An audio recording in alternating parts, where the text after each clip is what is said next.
it's important to do something new each day. So she said, the thing that I am doing at my age, because yes, I am aging, but I am also trying to make sure aging isn't my excuse for settling in and saying, well, I'm old enough now, I can just stop doing new things. She said, so my new thing today is I put my makeup on at midnight. So there she was with us at 1 a.m.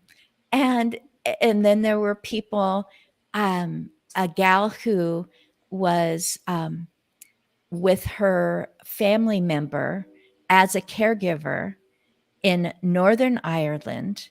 Then I had a few people in the US. Oh, did I have someone in Brazil? It was just great. We were just a screen full of women, almost a full screen, and just able to just share about maybe our own journey with aging, caregiving moments, etc.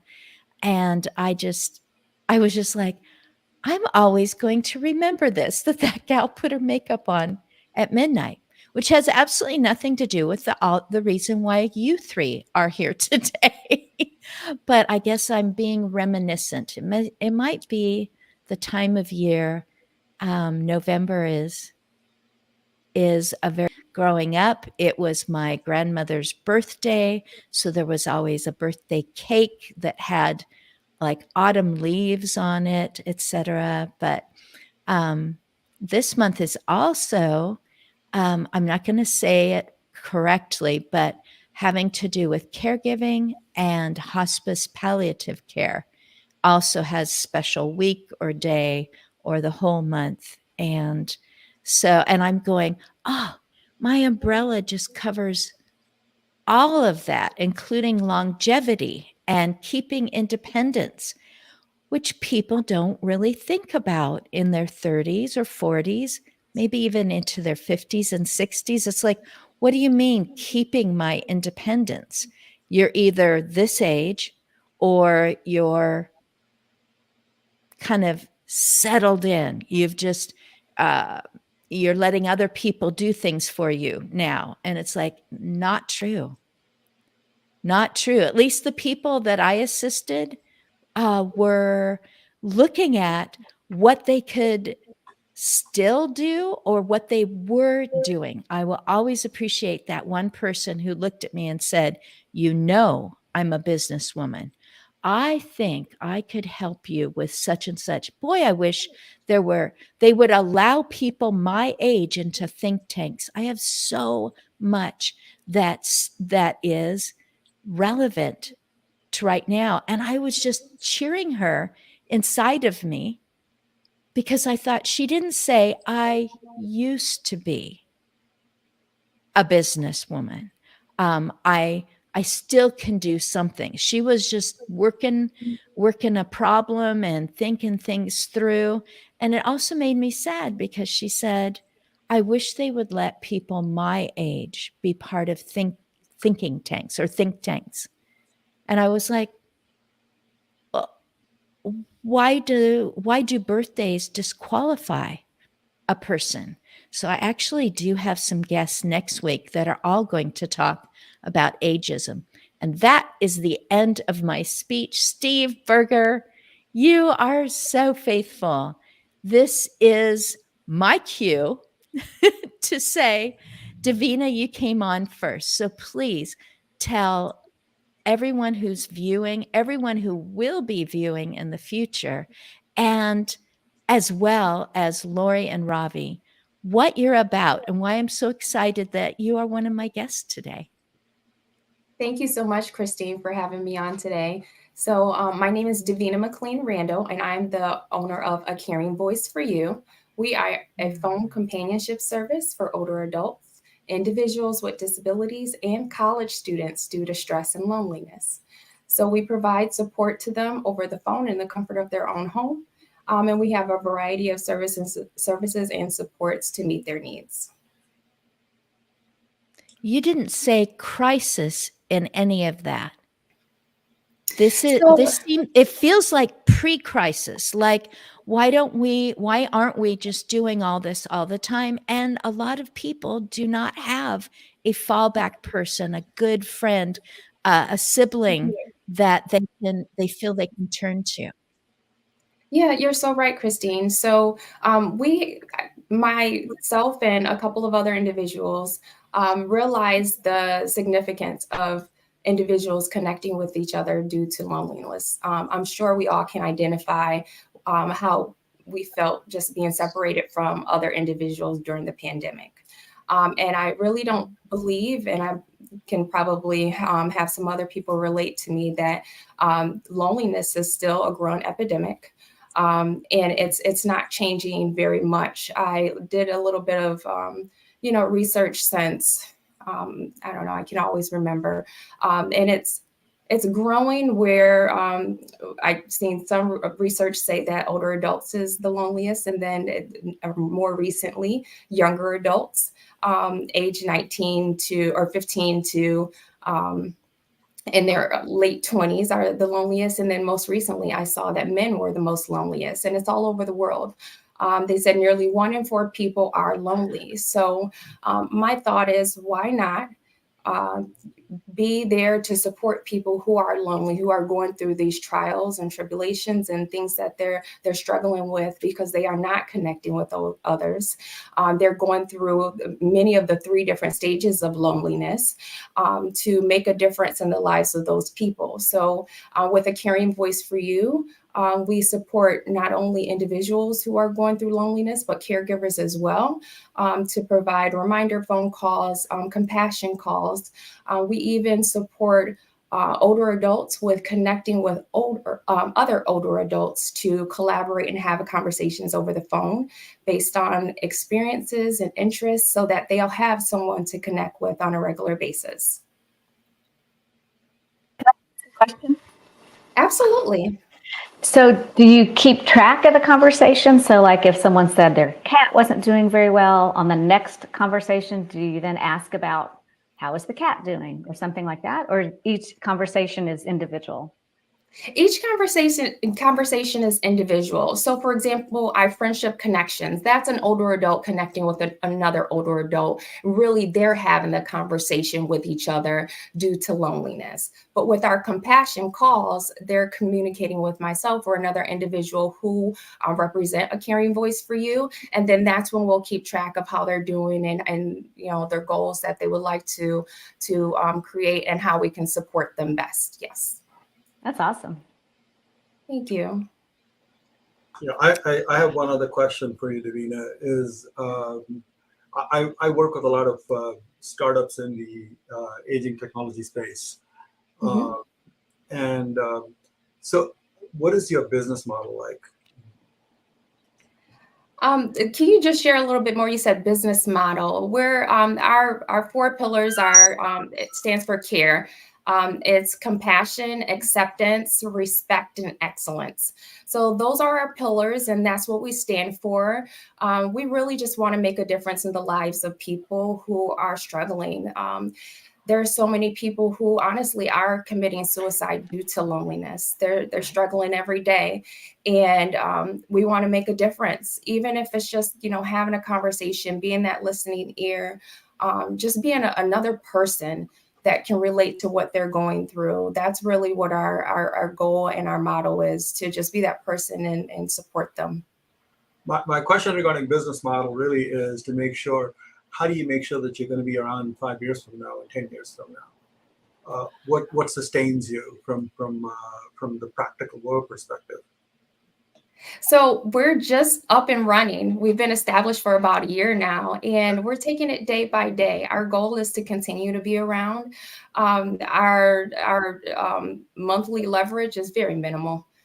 So I mean, it's very minimal, and our goal is to really just make a difference in the lives of people. So we will be around. We will continue to make a difference. We can service people all over the United States. It's not just in my local area because it's over the phone. So whether we continue to do this as a for-profit or a non-for-profit, or just to care for other individuals who are going through things, we will continue to do so.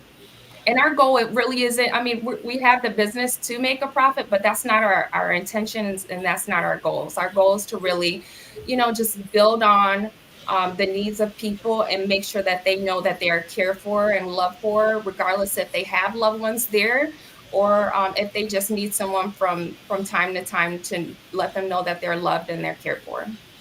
Yeah, I mean, making a profit's a good thing. It's because it allows you to be around tomorrow and the day after, and they can rely on your service. That's a Yes. large part of when I deal with a lot of startups. It is, how do you make sure you're going to be around? I mean, that's a question as a buyer. I am 67 years old. I'm in a place where my parents are in a world where I need to look for services for them, and I am.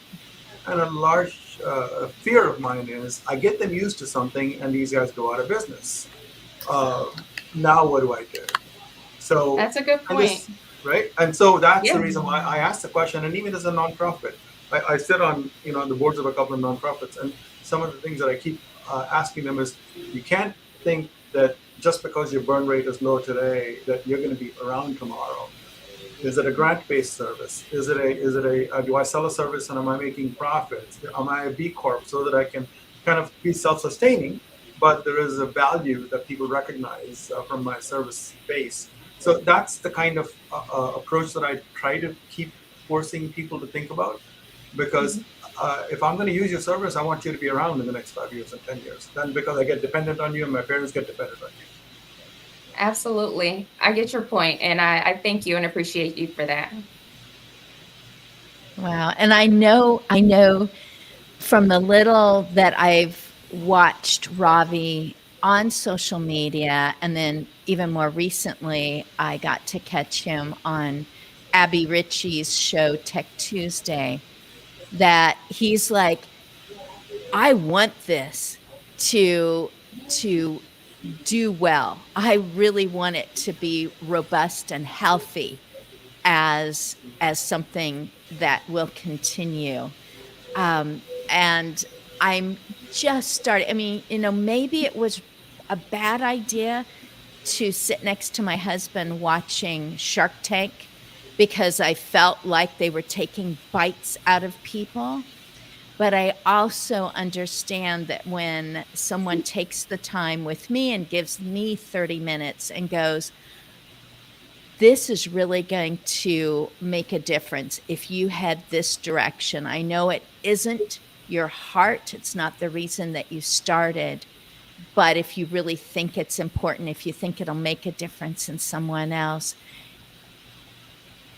I've had to open my mind to things. And that's when I started calling myself a geropreneur, because gero for gerontology, for aging, the study of aging, just the knowledge of what getting older is, and preneur meaning that I am a senior citizen who has made a business that specifically benefits senior citizens. So I, I'm gratified both ways, because I know I'm making a difference in other people's lives, and it's going to come back around to help me. And I just want Davina as a person my age. I'm also not 67, but I'm catching up as fast as I can. I'll be turning 64. Um, to be a person who goes, hey, I put that into effect, and now someone's calling me and asking me about my goals and my cat and what am I doing about that loneliness. And that has happened in this. I mean, it's on my website, Aging Better Network, in the live stream section, that one gal just mentioned, she was just typing in a comment with someone else I'd gotten to know on LinkedIn, and she said, I'm just lonely. And once we went back and forth talking this way, I said, would you and this other guy, would both of you be willing to come on in a live show and just talk about loneliness? And she didn't come just once, she came twice. And she identified what it was and what time of day and what she was doing that just wasn't working for her anymore. And she made a pivot, and I just went, hooray. And she felt heard and just taken and part of a larger group. Okay, there's a bunch of us who are feeling loneliness. There's a bunch of people that will feel like I'm not alone in my loneliness. I've never said it that way before, but it seemed to make a difference. And once in a while, I get a little comment from her, and I go back and I just think this is so cool that people can just say, men are feeling lonely, young people are feeling lonely. And surprisingly, some people who you think, oh my goodness, they must feel so lonely, are going, actually, I'm doing well. I have found my balance.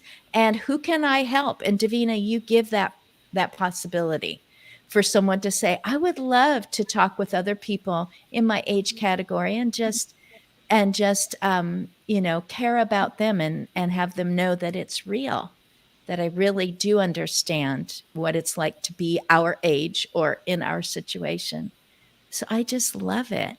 Hey, I was thinking, Lori, I am not going to let this moment go by, because she knows that there was another situation and her frame kept freezing, and she's got so much good. So, Lori, what's been happening lately? Because I have talked to you in the past.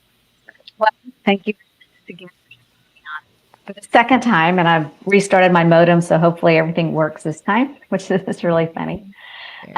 So earlier this year, I started, as you know, a website called agetechnow.com, because I had found, own a home care agency, and I was finding hearing about a lot of great products and services for people, but either they weren't available yet to the consumer, or they were only available to people in assisted living, or for whatever reason, they just couldn't get them. And so I kind of, in the process of looking for products and services, a caring voice sounds like a wonderful one to add to the website for people that can have access to things now. And I guess I started it maybe in February, and we have over 30 plus services and products on there that are all unique. But I think the biggest thing I've learned, and I think this is really interesting for the consumer, for the family caregiver, as well as the company, is every single person's situation is unique, and there is not a one size fits all. And it's really interesting because so many products, a tech product, whatever it may be, especially that they have a companion app, there are so many aspects to it that it almost gets overwhelming, and it almost gets people paralyzed by either the product, who's making it, they're just paralyzed because there's paralyzed by perfection. There's just so much to do, and you can't market something to everybody. And I think that's the most interesting thing. Like an example is, a simple thing is reminders, because that's a big deal, whether it's medication reminders or just reminders to get up and walk or drink your water, whatever it is. And almost every product that I have has some sort of reminder on it, whether it's a physical like frame that you have, like a physical thing that's going to be in the kitchen, or whether it's a wearable device or whatever it is, has the ability to have reminders on it. But it so matters on the recipient. So if you have a great frame or item that's in the kitchen and you can put reminders on it, it's only going to benefit the user if they are physically in the kitchen when the reminder goes off. And you have to know that person, their habit. Like maybe they do every morning, they get up, get their coffee and read the paper, and that's a perfect place for it. Or there's reminders that are on, I wear a Fitbit all the time and I'm kind of addicted to it. And so if I get a reminder on my watch or my phone, perfect, I see it. But if a person's not going to put on a wearable, the reminder, it doesn't matter. So I think you really have to understand the user, how they think and what they're going to do, especially so many of the products are geared toward, or in the age tech sphere, are geared toward those with cognitive impairment. because it really is. It's a game changer for so many people. But then you have to know what are the limitations for the user and what are the limitations for the product. And it gets really complicated. There's this wonderful product that I have, but it has to be plugged in. So wherever you put it has to be conducive for the user, that it's going to be near a plug and the cord's not going to be a fall risk. So like a kitchen table may not be the best place for it because you're going to have a plug. So it's really interesting that a product could be wonderful, but not if you know what the limitations of the user are. So that's something that I've really learned, and that things can get overcomplicated, and it has to be easy. There has to be low bars of entry, no barriers. And so maybe you get a consumer using a product only for 2 or 3 features, and then later they can add more features. And I think some people just hear the complexity of some stuff or all the things that it could do, and they're like, I'm out. That's too much. I'd just rather have nothing. And it's a shame. And so I think that's a real interesting aspect on how to kind of pare things down and make a good match for the product to the user. And that's something that I've really, it's been interesting learning about that. And even though we've been together, this is the first time that I'm realizing. You've done a great word picture of how I want to say Apple Care, but that's not the whole name. Apple Care and Companion is the home care agency, and then agetechnow.com is the age tech. Right. You didn't go, well, we do this over here, but I would like to examine products and see, even their websites, you examine to see, is it navigable? Are they keeping it up? Is this outdated information? When I click on it, is it intuitive that that's what you would click on for your people to use? And now I see how this is coming together, that you or maybe one of your employees just really knows how this person gets through their day, because routine is something that I saw again and again. I ended up going, is it a rut? Is it a routine? Or is it a favorite? And for rut was like, I want to sit on the sofa these hours. And it was hard to get them to go maybe just to an appointment or just a haircut, because that's where it's kind of deep. It's kind of takes more effort to come up out of a routine that really serves a person. And then favorites are things that can come and go. They're just a delight when they happen. And so I was like, when I get to that point and someone says, you're really in a rut, it's like, wow, I need to fill that trench again and stay above ground and not be in such a deep. Good. Yeah. Exactly. And so the routines and how the routines can be enhanced by a reminder. And you have to throw in habits in there, because I think when you're talking about age tech for older adults, you can't just throw something at somebody and say, okay, there you go, use it. It has to become a habit. So you can't and you have to help that along, even for the adult children who are also using it, whether they're using the app or whatever it is, you need it. It has to form a habit or it's not going to work. And that takes time. And you can't expect, just like if someone has a button, a personal emergency response system, you can't just give it to somebody and say, here you go, you're safe. I mean, you need to practice it every month, and you need to know what it feels like to push the button. You need to if you put it on the night table, it's not going to work. You have to wear it. And I think a lot of times family members kind of forget that you just can't throw something at somebody. You really have to encourage them to use it with them or whatever it is to get it to become a habit and routine. Otherwise, it's just not going to work. Mm. Well, Richard, you have been sitting very, very supportively listening to all this. Just you came in over. I just always think of a picnic table. I don't know why that came to my mind. Picnic tables and waiting rooms seem to be places where people are talking in kind of a normal tone, and they know that other people can hear what they're saying. So hopefully they say something that they wouldn't mind having heard, but they also can get into some real they can really get into some meat. They can say something very substantive, um, sitting at a picnic table or in a waiting room, and someone else is like listening in going, that's fascinating. Oh, I know what they mean.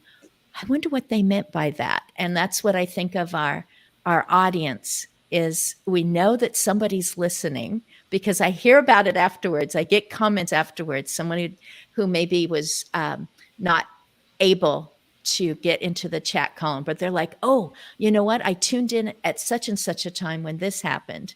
And so we know someone's listening, and we try to say something that we would want anyone to hear. But we're also sharing on personal levels of our experiences and what's important to us and what we want to do, into the future. So, Ravi, do you know Richard already? No, we haven't met. Hi, Richard. Nice to meet you. Hello, everyone. And Thank you for hi. inviting me. I want to hear from both of you. So, do I have you guys arm wrestle or something and figure out who gets to talk next? Richard's been Just talk to patient, each so I other. think he should go first. Go ahead, Richard. Very good. Well, yeah, I was in the waiting room, but there was no audio. So when I came in, I had to try to quickly assimilate the conversation and figure out, okay, where are we going with the conversation? And then I began to piece it together and realize that where you're going is where the country is going. And where the country is going, the country is beginning to, we're going to double with the seniors by, well, they did say 2030. And so in a few years, I'll just say in a few years. But what I'm hearing is resonating because what we do as a company, our company is called TVP Care. We take care of what's called the 5%ers. The 5%ers is that population of sick patients in the United States that are the greatest users of healthcare services. And last year, just by the numbers, if you consider that in the United States last year, the total cost of healthcare was 4.3 trillion. The 5%ers use 2.9 trillion. 5% use 2.9 trillion. And they are the very people that we're talking about for the most part. Okay. They're seniors, they're people of color, they're people who are in rural communities, they're people who are not getting a lot of the things that they deserve to get. And then what that does is that just adds on to the loneliness. It adds on to the disparity that they have, because who do I talk to? Where do I go?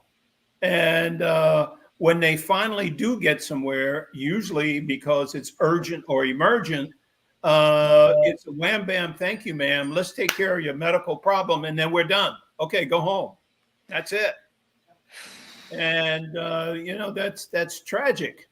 I got into the business that I'm in because of what things that happened to my mother when my mother was in her mid 70s. She had severe arthritis. And when she couldn't get to the hospital, she was on special medications. And because her grandsons couldn't get her on a particular occasion to take off from their work in order to take her to the hospital, to the doctor's office, she wound up getting sicker, wound up in a coma in the ICU for 6 weeks, followed by an 8 weeks of rehab. And then guess what happened? They did it again the next year. Okay, so I said, I can do better than what I'm seeing. And it's not just that big picture about illness, it's what you do to stay well. Mhm. And that's the part of the healthcare conundrum, in that we spent 4.3 trillion in taking care of disease management and zero on taking care of the individual so that they don't become the 5%ers.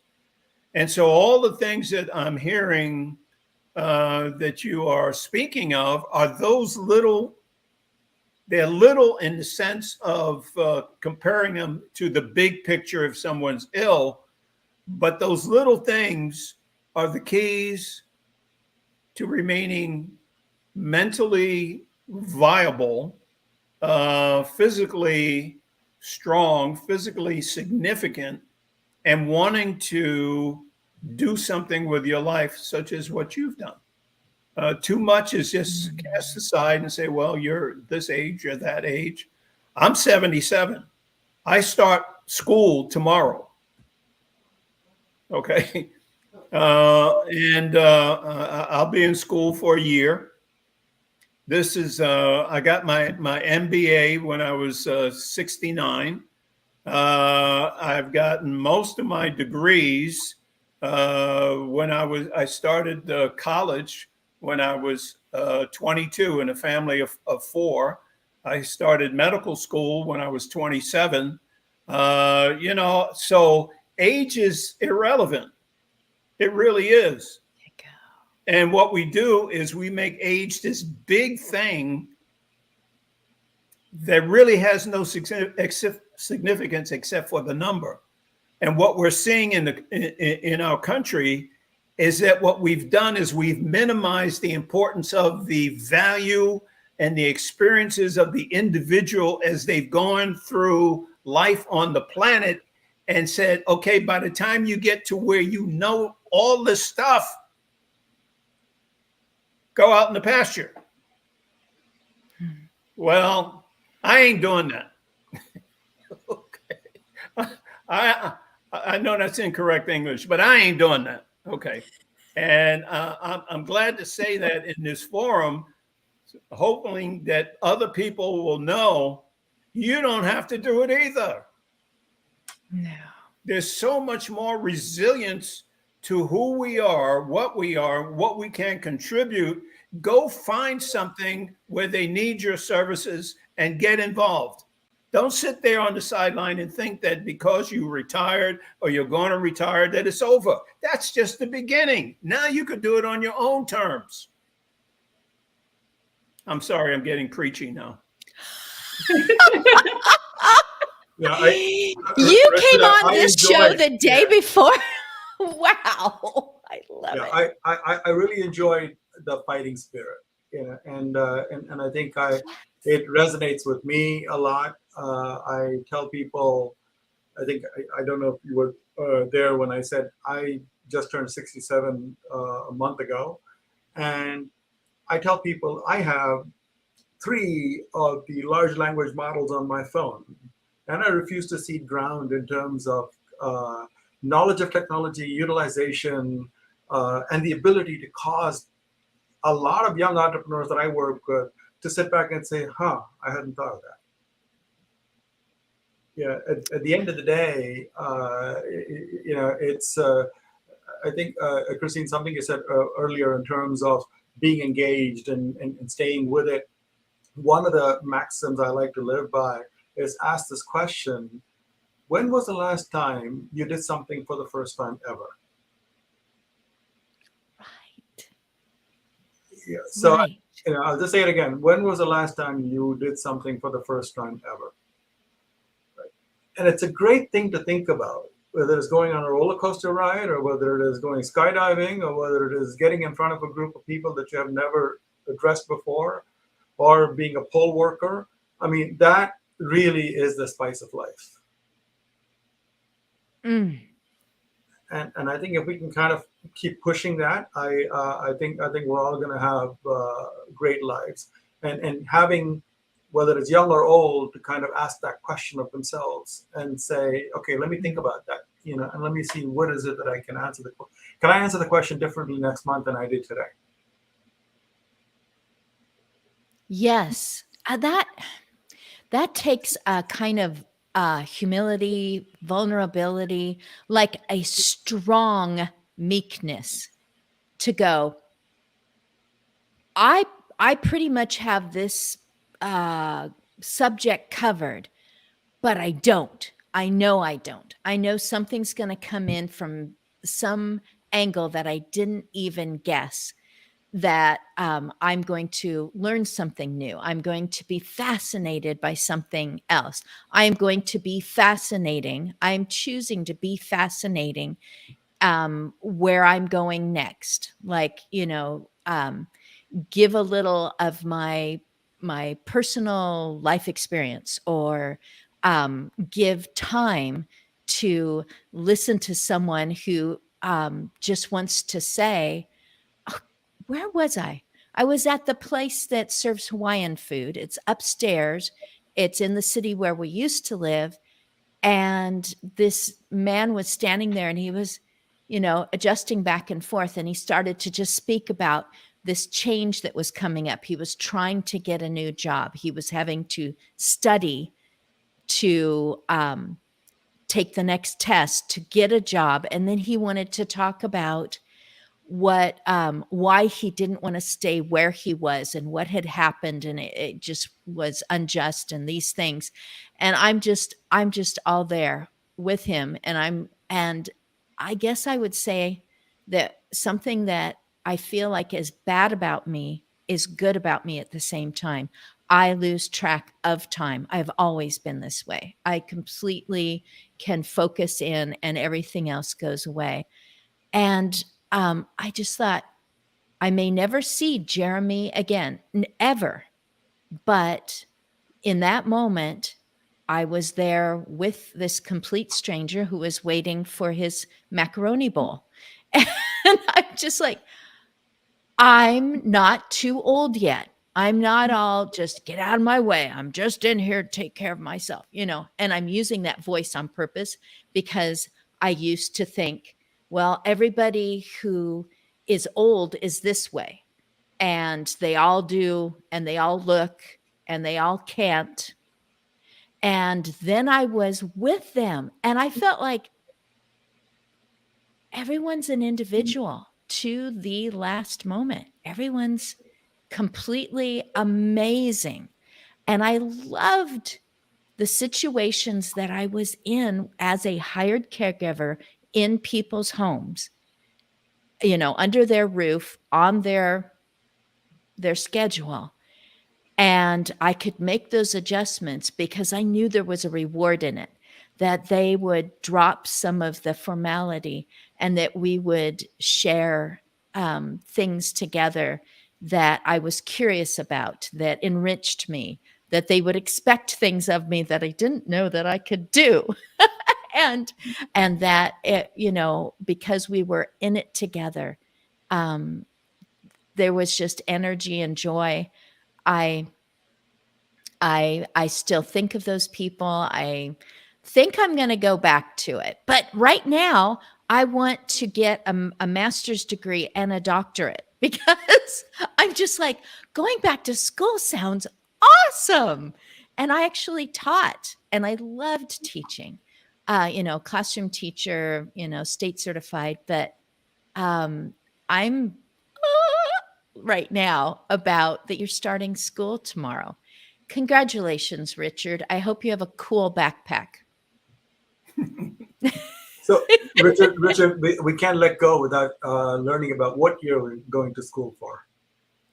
I'm going to school to learn more about equity and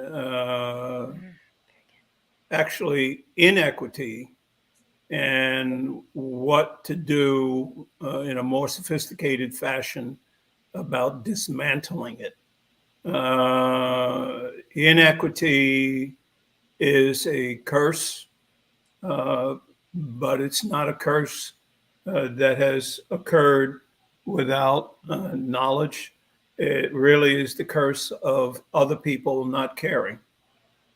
And so it's about learning about the consequences, the disparity, and what I can do in order to put a cancellation stamp on it. And, we already have built into our healthcare program all kinds of things that really challenge inequity, but it's not enough. As Christine just said, there's more out there that I don't know. I'm missing something, and what is this? It's the unknown unknown. Well, I don't want to be in that position of having the unknown unknown. I need to know more, because the more I know, the more I find out. Wow, I didn't know that. And Robbie, it's like what you just said. What's the first time you did something for the first time? But one of my philosophies at my age is, when I was in the 50s, I had this epiphany. And the epiphany was, my life is no longer about me. As long as I think it's about me, I've wasted it. My life is about what I can do to be emptied before I leave the planet. Okay? You got to give it up. You can't hold on to it. And those seniors that are out there, you have so much value, you got to give it up, because you don't need it when you graduate from the planet. Give it away. My grandkids are always amazed, and I'm amazed that they always want us to come visit. That just blows me away.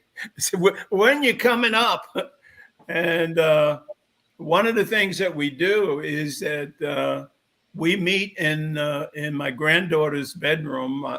My wife and my wife has Alzheimer's, but we sit there and we talk anyway. And sometimes she's having a conversation. We don't know what the conversation is, but it's good, okay?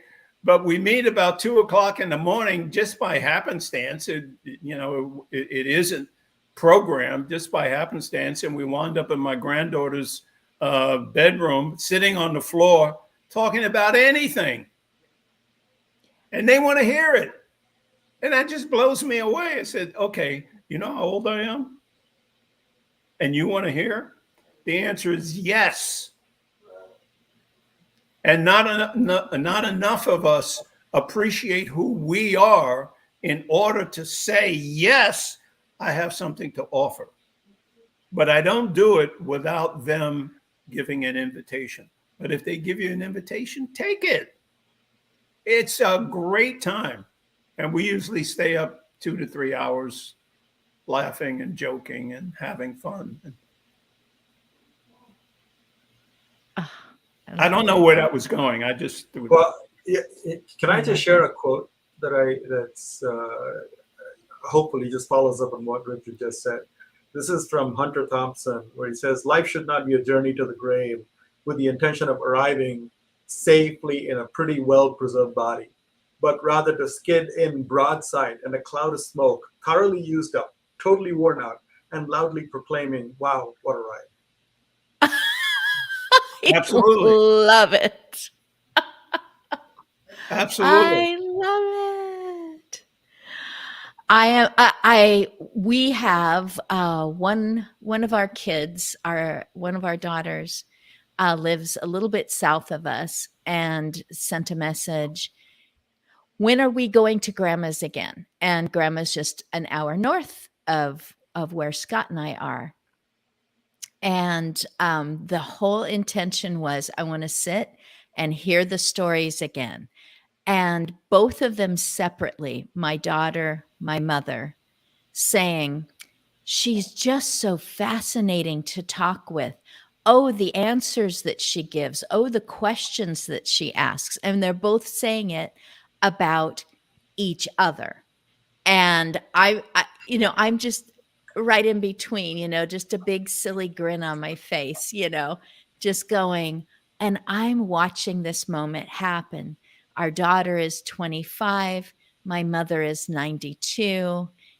And here I am. And I'm just kind of like, look at them go, and I know my daughter is drinking this in. And I know that my mom is doing more than exercising her lungs. She is just grabbing for, what did I do back then that relates to what you're curious about, and pulling out stories that I don't remember hearing before. And that's been my thing lately, is that I list that these gatherings are not just services, support, and solutions for anything age related, challenge related. This isn't good enough. I want to slide in with the cloud and everything. I mean, I'm seeing this person in the desert on, and their motorcycle is like, ah, and it's like, what a ride. Um, I I don't know. I'm grateful to each week to meet each of these people, or to hear a little something new, which I did from Lori. This is our third time. And still I'm like, oh, I get what she's saying, and then I kind of have this assumption thing like, well, I think I know what Ravi's about. And then he'll bring out something and I'll be like, oh, that's true. He is thinking in terms of business, but he's also thinking in terms of his family and himself. It's like, sell this to me. Tell me about it. Not sell it like, getting out my credit card, but like, tell me, why you're pouring yourself into this. And please, please make it, something that can't go away. So I hear a knock at our front door. I'm not sure what that's about, but I think maybe, yeah, my husband is going to go and see what neighbor. We're in an apartment building. It's life is different. We always had a little bit of property, and now it's quite different. So, well, I was going to say, yeah. that's me. That's me knocking at the front door. Open it up. I want to come in. What can we do for you? What would you like to talk about? So yeah. Oh, I know. Before I distracted myself, Ravi, tell me more about you, because I think I don't know everything about you yet. I mean, not I think. I know I know. I know I don't know. What was that you said, Richard? The unknown unknown. That's going to stick with me a while. Now, I actually work with startups primarily on their go-to-market strategies. And I've been a mentor. I was part of the whole startup weekend movement for over a decade now. And for almost a decade now, I've had Saturday morning office hours, open office hours from 8 to 11 for anybody that wants to have a conversation. And it kind of started off that way. And I've been working with a bunch of startups, primarily in the digital health space and in the age tech space, on how do you get to market? What are the questions and solutions that we're really solving, and how do you position yourself so you become a problem solver, not a salesperson? Right. So if that's just a very simple, I mean, the philosophy that I like to make sure that grounds me is fanatical implementation of common sense. And that really requires us to drill down into, is the problem real? How do you confirm the problem's real? It's not just your guess. And once you confirm the problem's real, is it worth solving?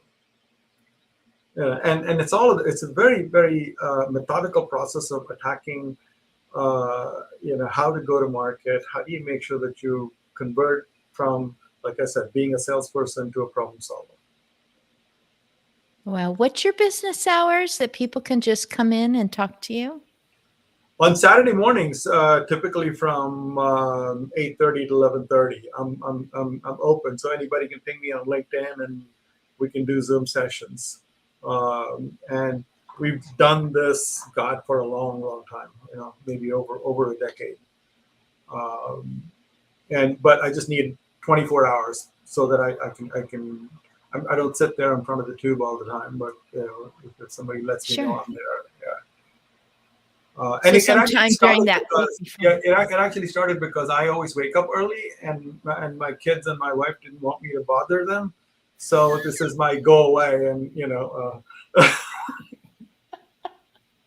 So that was the problem that was worth solving, and yes, this is how you did it.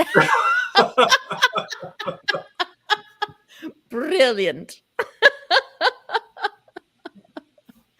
Oh, goodness. So, Davina, I believe that I heard Lori say, I think this is something that, do it right, Age Tech Now, that Age Tech Now needs to dive into and bring in.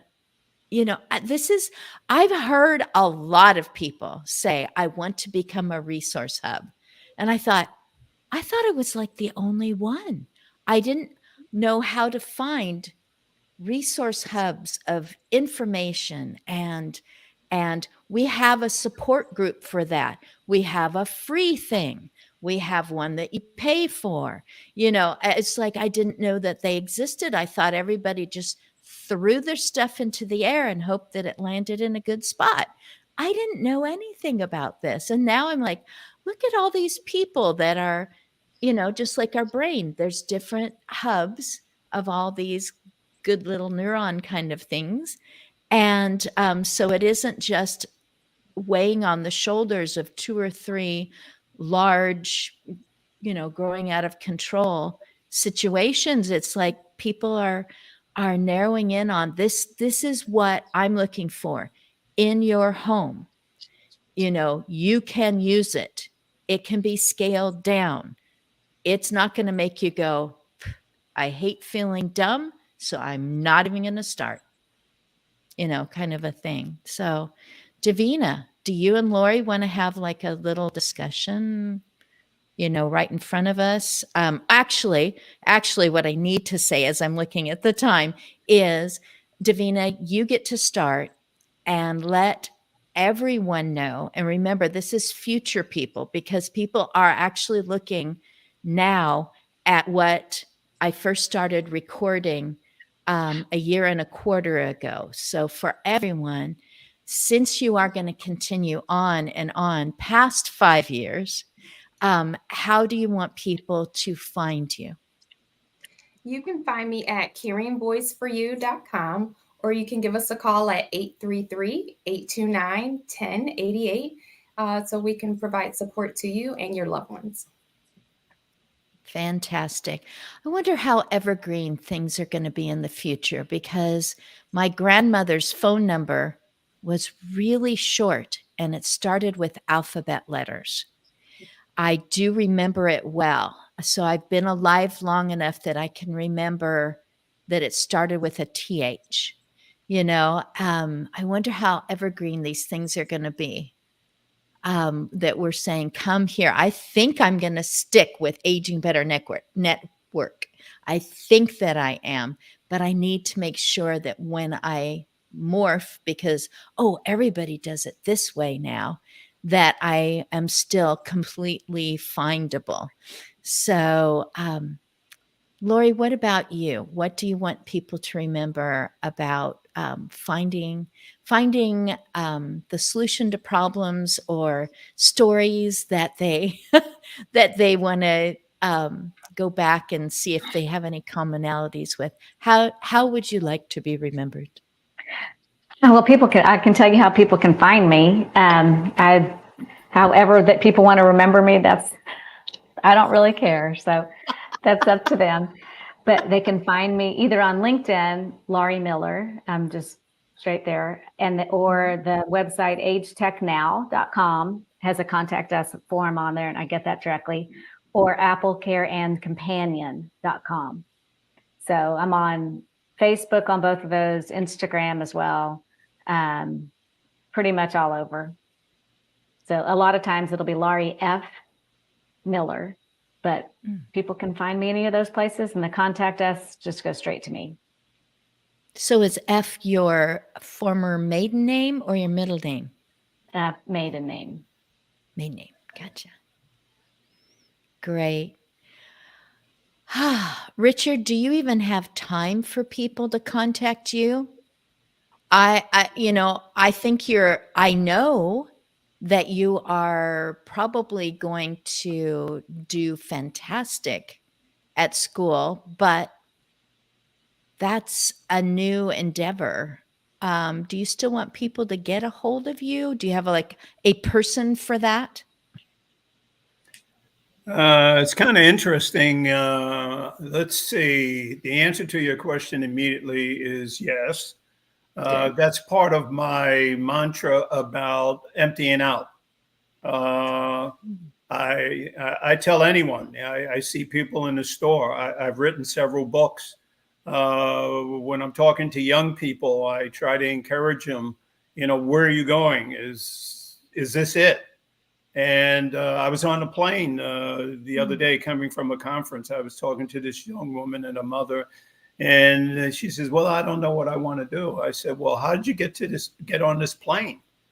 And she says, well, I scheduled an appointment. And I said, okay, well, tell me how you got about doing that. And so I made her go through every one of the steps. And, they were my co-seat passengers. And then she said, why are you asking me all this? I said, because you don't know where you're going in life. But where you want to go is the same way you got on this plane. You drew out a mental map and then you executed each one of the steps in order to get here. You had a starting point and you had all these things to do in between. And then you got to the point where on this day, on this plane, you're going to arrive at this destination. What you haven't done is you haven't done that for your life. Yes. And that's why you're not where you want to be. And with her mom was in the middle seat. I was on the aisle and she was next to the window. I said, when you get home today, you write down where you're going to be in 5 years. You write it down, you show it to your mom, but also write down where you're going to be in 6 months, 1 year, 3 years, and in 5 years, and write it down, sign it, show it to your mom, and put it in a place where you won't lose it.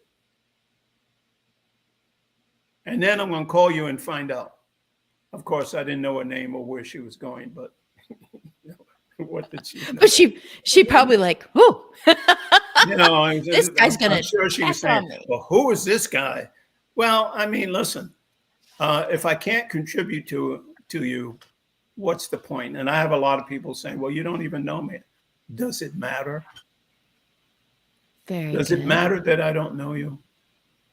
It's still, you're still important. You still matter.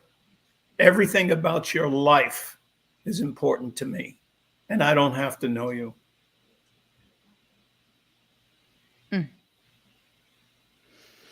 By the way, I have 5 companies that I started. I started my companies in 2020. I now have 5.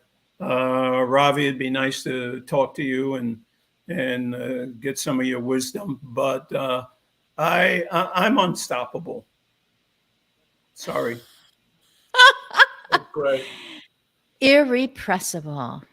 Well, you echoed what my husband was saying in a larger group Zoom of, basically, who am I going to be in 3 years, and actually describing that I am going to make a difference this way in this category of living. I'm going to become, I think what I used to say was, I want my concept to be nationally recognized. And I thought, oh, that sounds pretty good. He goes, change it to international. So my concept is to map out, literally write it down ahead of time how you want to be emotionally and relationally, even though it didn't used to be a word, it will be emotionally and relationally the person that you want to be in the third of your life, which just keeps pushing on. With each birthday, I still have a third left because I'm not going to limit myself to, yeah, I probably will only last a few more years. So I created this book, and easy breezy, it's on agingbеттernetwork.com. You can get the Amazon thing, and it is the book that nobody wants to read. Absolutely nobody wants to read this. And it is the journal that people wish they had already started filling it in a couple of years ago. So it's about your plan, what you're going to do, of what you can actually physically do, documenting and communicating and even practicing how you want to keep your relational resilience and your emotional intelligence as you hit those very specific 52 aspects of aging that I identified because I was in almost 100 different homes last decade, and I saw the same things again here and again there, and how families responded to aging challenges, their own or someone else's. And I was like, somebody ought to write this down. Oh, I guess that's me. So I just, it was the thing that was scraps of paper in my little caregiver bag. And I was finally able to put it together. So that's my contribution at this moment. And Ravi, we're going to end up with you. As I see, I am over time as always. But Ravi, I think we heard from each of Richard. How did you want to be contacted? They can reach me at my email address, rww002919 at gmail.com, rww002919 at gmail.com, or they can go to the website of our company, tvp-care.com, T, Tom, Victor, paul-care.com. Fantastic. That helps for all the people that are getting their chores done and are just listening, going, yeah, what did he say? Oh, good. I can do this in replay. And the replays are all on my website too. Ravi, this is awesome. LinkedIn is the best way to reach me, and just anybody that from this conversation that wants to reach out to me, just please refer to this conversation with Christine, and write me a note. I hate getting just connect to me requests. If somebody can tell me why, I'm happy to talk to them and connect with them. Very Simon Sinek of you. Start with why. Is Yes. that right? First ask why. Start with why. Whatever his book is, he sells a lot of them. Ani and Steve. So Ani Papazian and Steve Berger, and they've both been guests before, are just drinking in this moment as I do, which is why I'm always over time. And I should start being polite again and let you all go on with your Wednesday. Happy November, happy Veterans Day, happy Thanksgiving, happy whatever is going on. And if it isn't happy, do something about it. So you all are. I am so grateful. I'm just looking around my screen going, drink it in. But I get to watch it in replay again too. So thank you so everyone. much. Bye. Bye-bye.